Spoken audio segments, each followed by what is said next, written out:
Sejam bem-vindos ao Estado da União. Esta semana, sem surpresa, analisamos o Estado da União do outro lado do Atlântico.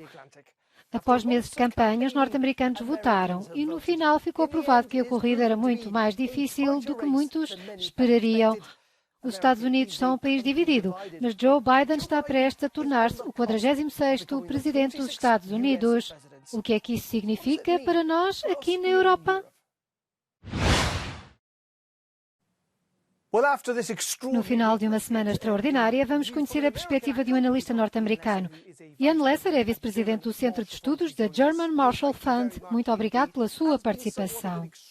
Foi uma semana extraordinária, uma eleição muito acirrada, não necessariamente o que algumas pessoas esperavam. O que pensa daquela que pode ser classificada como a mais extraordinária de todas as eleições nos Estados Unidos?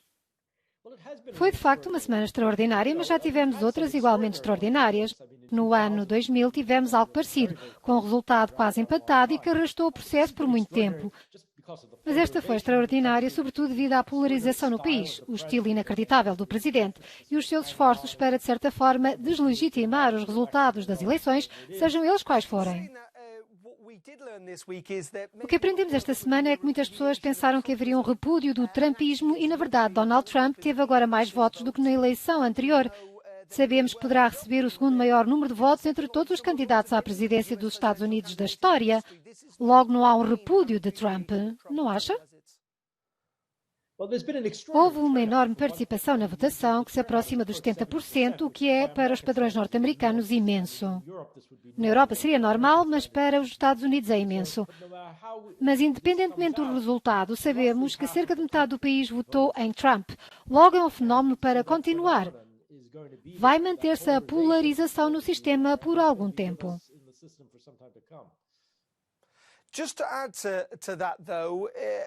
Para alguns, a forma como Donald Trump usou o Twitter e os seus discursos durante esta semana pode ser encarada como uma ameaça à própria democracia norte-americana, ou que pelo menos está a ser seriamente desafiada. Pensa da mesma maneira? Penso que é correto dizer que foi desafiada, mas também que sobreviveu muito bem. Quando há este nível de participação na votação, que é extraordinário para os padrões norte-americanos, e que até agora não houve grandes perturbações, mesmo que haja muito debate político e algumas atitudes extraordinárias do presidente, acho que podemos dizer que o sistema se aguentou muito bem. No final das contas, podemos concluir que muitos receios eram, em certo sentido, infundados, mesmo que as tensões sobre o sistema venham a persistir por muito tempo. Vamos examinar as implicações na política externa. Muitos vão avaliar esta semana e concluir que os Estados Unidos estão polarizados, que há divisão e contenda. Em termos de política externa norte-americana, até que ponto se pode contar com os Estados Unidos? No que diz respeito à Europa, bem como a outras regiões, penso que poderá notar-se uma grande diferença na forma como olham para os Estados Unidos. A polarização vai ser algo a levar em conta, porque existe uma relação entre diferentes sociedades. Ao nível da política externa, penso que haverá muitas mudanças, num sentido que agradará a maioria dos aliados dos Estados Unidos. Ian Lesser, muito obrigado por se juntar à Euronews.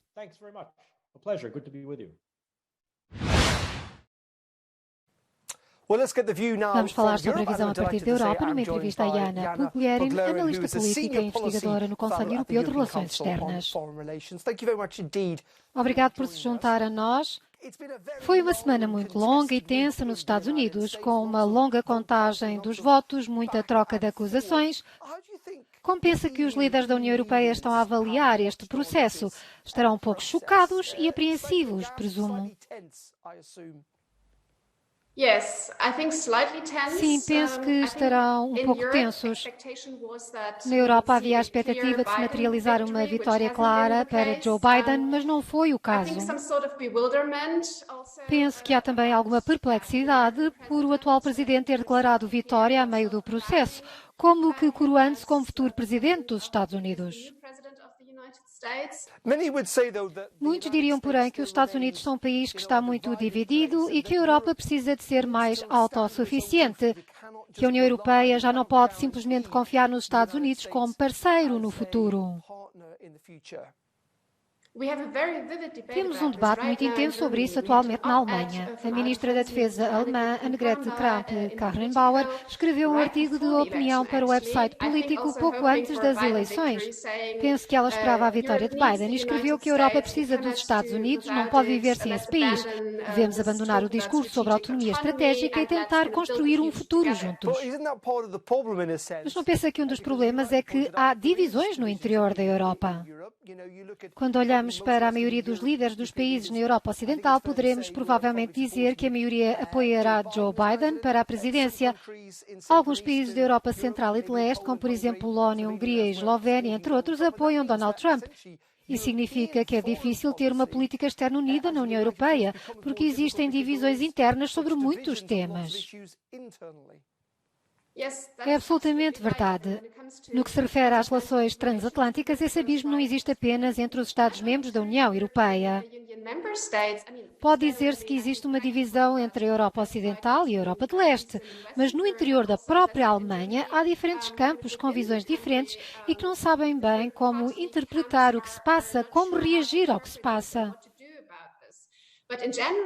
Mas, em geral, penso que na Europa Central e de Leste há um grande temor de que, sem a ajuda dos Estados Unidos, não haverá garantia de segurança em relação à Rússia. Têm medo da chantagem com base no poder nuclear. Percebo que queiram proximidade com os Estados Unidos, custe o que custar.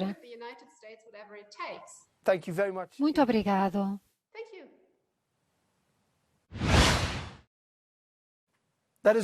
Termina aqui esta edição, mas pode acompanhar as últimas notícias sobre as eleições nos Estados Unidos em Euronews e euronews.com.